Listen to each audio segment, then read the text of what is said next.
আমাদের মারুফের লোক আছে কিন্তু আপনাদের একটা গালি দিচ্ছি খা ড্যাশ ড্যাশ পোলারা অর্থাৎ গালির পোলারা কোন গালির পোলারা সেটা আপনাদের বুঝতে আর বাকি নেই। কেন আপনাদের এই গালিটা দিলাম সেটা আপনাদের ক্লিয়ার করছি। এই গালিটা শুধু আমার নয়, এই গালিটা পুরো বাংলাদেশের আম জনতা। আপনারা যদি বলেন যে এই গালিটা সাকিবিয়ানদের, এটা শুধুমাত্র সাকিবিয়ানদের দোষ দেওয়া হচ্ছে, অর্থাৎ সাকিবিয়ানরা সাথে তো আছেই যারা সুশীল সমাজ, ভদ্র সমাজ, পুরা সোশ্যাল মিডিয়ায় প্রত্যেকটা আমজনতা মানুষ থেকে শুরু করে সকলেই আপনাদের এই গালি দিয়েছে যেন আপনারা বরবাদটা আনকাট সেন্সার মুক্তি দেন। গাইস, এই আনকাট সেন্সার অবশ্যই আপনারা মুক্তি দিয়েছেন, অবশ্যই সার্টিফিকেশন দিয়েছেন, তবে সেটা আমাদের মতো হাই ভোল্টেজের ফ্যানদের জন্য। গাইস, মেহেদী হাসান হৃদয় বলেন কিংবা সিনেমার প্রডিউসার বলেন, অভিনেতা অভিনেত্রীদের কথা বলেন, তারা কেউ কিন্তু কিছুই করতে পারবে না যদি ফ্যানরা মাঠে না নামে।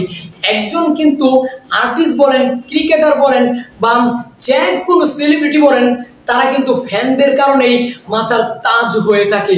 গাইস, বলছিলাম বরবাদ সিনেমার কথা, আপনারা অবশ্যই সার্টিফিকেশন দিয়েছেন, এটা আরো আগেই দেওয়া উচিত ছিল, এটা সোশ্যাল মিডিয়ায় আমাদের কানে আসার আগেই দেওয়া উচিত ছিল।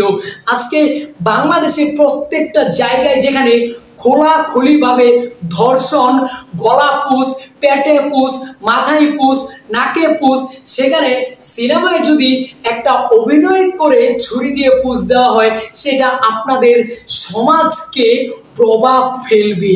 গায়েস, বলছিলাম আপনাদের মতো কার্টুন ব্যক্তিদের কথা।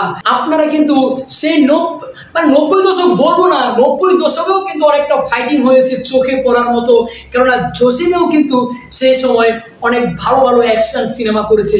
আপনারা মনে হয় 60 দশকে পড়ে আছেন যেখানে হাওয়া কি মেলি উড়তা তেরি লাল দুপাট্টা মান মান মান্ডালে।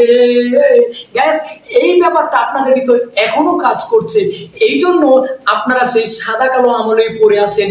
কিভাবে আপনারা সেন্সর পাস করবেন, কিভাবে আপনারা সিনেমা মুক্তি দিবেন সেটা আপনাদের ব্যাপার, কিন্তু কিভাবে আমরা সিনেমা হলে সিনেমাকে নিয়ে যাব সেটা আমরা সাকিবিয়ানদের ব্যাপার।